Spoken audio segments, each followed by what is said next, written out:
di ba sinabihan din natin? Di ba din natin contestant?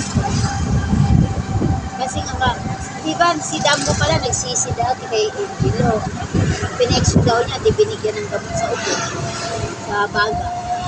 Hindi daw nagbumaling. Tapos bawal pala x-ray agad. No? Baby pa, sariwa pa kasi ano. Hindi kahit pagkatanda. Bawal. Kailangan may 6 na buwan na, no? Ay, 2 buwan.